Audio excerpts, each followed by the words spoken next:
বিসমিল্লাহির রহমানির রহিম।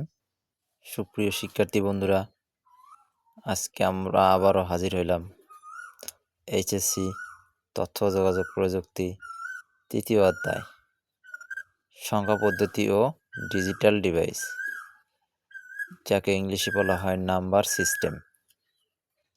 তো লক্ষ্য করে দেখো, সংখ্যা পদ্ধতি ও ডিজিটাল ডিভাইস অধ্যায়টিতে সংখ্যা পদ্ধতি মূলত 4 প্রকার। দেখো, আমি বোঝার সুবিধার্থে এখানে ছক আকারে উপস্থাপন করেছি। ধরন, বেস, মৌলিক চিহ্ন এবং উদাহরণ। দেখো, সংখ্যা পদ্ধতি 4 ধরনের হয়ে থাকে। একটা হচ্ছে বাইনারি, অক্টাল, ডেসিমাল, হেক্সাডেসিমাল। বাইনারির বেস মূলত 2 হয়ে থাকে। কোনো কিছুর বেস 2 থাকলে আমরা তাকে বাইনারি হিসেবে ধরব। অক্টালের বেস 8 হয়ে থাকে, অর্থাৎ 8। কোনো সংখ্যার বেস যদি 8 হয়, তখন আমরা সেটাকে অক্টাল হিসেবে ধরে নেব। এরকম অনুরূপ 10 হলে ডেসিমাল, 16 হলে হেক্সাডেসিমাল। দেখো, বাইনারি মূলত 1 থেকে শুরু করে 0 থেকে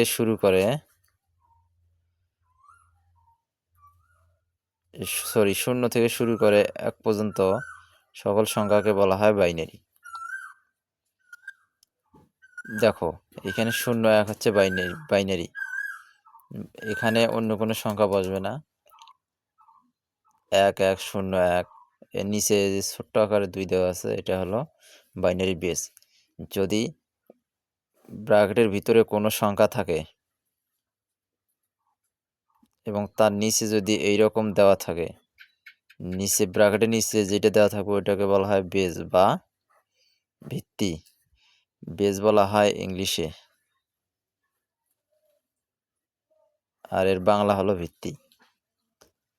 তো এরকম অক্টালের সংখ্যা ছিল 8। অক্টাল সংখ্যা মূলত 1 থেকে শুরু করে 7 পর্যন্ত হয়ে থাকে। একটা অক্টাল সংখ্যা লিখতে গেলে 1 থেকে 7 পর্যন্ত সংখ্যা লাগে, 0 পর্যন্ত সংখ্যা লাগে, 0 থেকে 7 পর্যন্ত। এখানে দেওয়া আছে 3 7 5। যদি এখানে 7 এর পরিবর্তে 8 হতো, তাহলে অক্টাল হতো না, কারণ অক্টালের বেস কখনো 8 এর উপর হতে পারে না। যেটার বেস যত, সেটা সংখ্যা ব্র্যাকেটের মধ্যে তার চেয়ে নিচে হতে হবে, 0 থেকে শুরু করে। অনুরূপভাবে 10 ডেসিমেল সংখ্যাগুলো হচ্ছে 0 থেকে 9 পর্যন্ত। দেখো, বেস দেওয়া আছে 10। হেক্সাডেসিমাল 16। হেক্সাডেসিমালের ক্ষেত্রে একটু ব্যতিক্রম। এইখানে 0 থেকে 9 পর্যন্ত অঙ্কের সংখ্যা ব্যবহার হবে এবং A B C D E ইংরেজি লেটারগুলো ব্যবহার হবে। 0 থেকে 9 পর্যন্ত তো আমরা জানি, লিখতে পারবো, কিন্তু এখানে হবে এর মান হবে 10, বির মান হবে 11, সির মান হবে 12, ডির মান হবে 13, ইর মান হবে 14, এফের মান হবে 15। তো আমাদের তৃতীয় অধ্যায়ের এই অঙ্কগুলো আমরা ভালোভাবে করতে গেলে আমাদের অবশ্যই এই ছকটা জরুরি, কারণ এই জিনিসগুলো না জানলে তৃতীয় অধ্যায়ের একটি অঙ্ক আমরা করতে পারবো না। বাইনারি বেস কত সেটা আমাদেরকে জানতে হবে, অক্টালের বেস কত সেটাও জানতে হবে, ডেসিমেলের বেস কত, এবং বাইনারি কোন কোন সংখ্যা হয়ে থাকে। 0 থেকে 1 পর্যন্ত বাইনারি সংখ্যা, অক্টাল সংখ্যা 0 থেকে 7 পর্যন্ত হয়ে থাকে, ডেসিমেল সংখ্যা 0 থেকে 9 পর্যন্ত।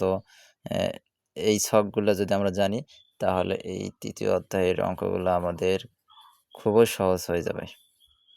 ধন্যবাদ, এই পর্যন্তই।